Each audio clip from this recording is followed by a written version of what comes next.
At dahil weekend na naman, nais nating malaman kung ano ang magiging weather situation sa mga susunod na araw. At yan ang ihatid sa atin ni April Enerio live mula sa Pag-asa DOST. Magandang hapon sa iyo, April. Magandang hapon din, Princess. Sa ating balita, tuloy ang pag-iral ng northeast monsoon sa may silangang bahagi ng Luzon at Visayas. Kaya sa lagay ng panahon ngayong Biyernes, ang Eastern Visayas, Northern Mindanao, Caraga at Davao ay makaranas ng maulap na kalangitan na may mahihina hanggang katamtamang pagulan o pagkidlat pagkulog. Habang ang Cagayan Valley at mga probinsya ng Aurora, Quezon at Bicol Region ay makaranas naman ng mahihinang pag-ulan. Dito sa Metro Manila at natitirang bahagi ng bansa ay makaranas pa rin ng magandang panahon. Asahan ng partly cloudy sky, isolated rain showers or thunderstorms.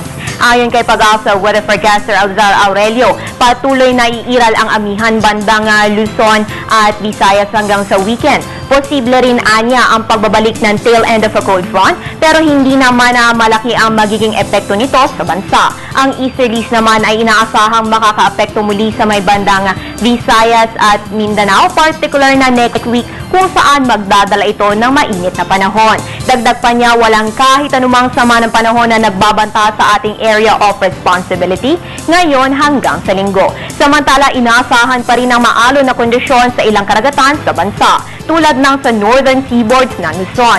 Sa mga baybayin po yan ng Batanes, Calayan, Babuyan, northern coast ng Cagayan at Ilocos Norte. Nasa ilalim rin ng gale warning ang eastern seaboards ng Luzon. Sa mga baybayin naman yan ng Isabela, eastern coast ng Cagayan, Aurora, Camarines Provinces, Catanduanes, eastern coast ng Albay, eastern coast ng Sorsogon, at sa eastern coast ng Quezon kasama na ang Polillo Island. Kasama rin ang mga baybayin ng Samar at Leyte na eastern seaboards naman ng Visayas.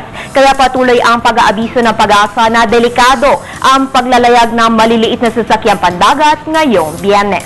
Sa usaping astronomiya naman, inaabangan ang malapit na pagdaan ng sa mundo nitong asteroid 2012 DA14.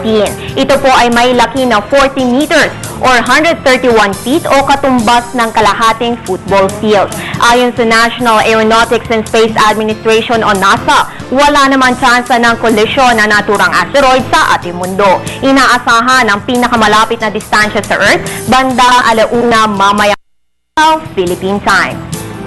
Samantala, pangungunahan ng Pag-asa ang pagdiriwang ng National Astronomy Week mula February 18 hanggang 24 o sa susunod na linggo. Ang naturang event ay may temang Solar Max 2013, Discovering the Sun's Awakening Power. Ilan lamang ang free planetarium shows at stargazing and telescoping sessions sa inihandang aktibidad ng Pag-asa para sa naturang selebrasyon. Para sa karagdagang impormasyon, bisitahin ang kanilang website sa www.pag-asa.dost.gov.ph.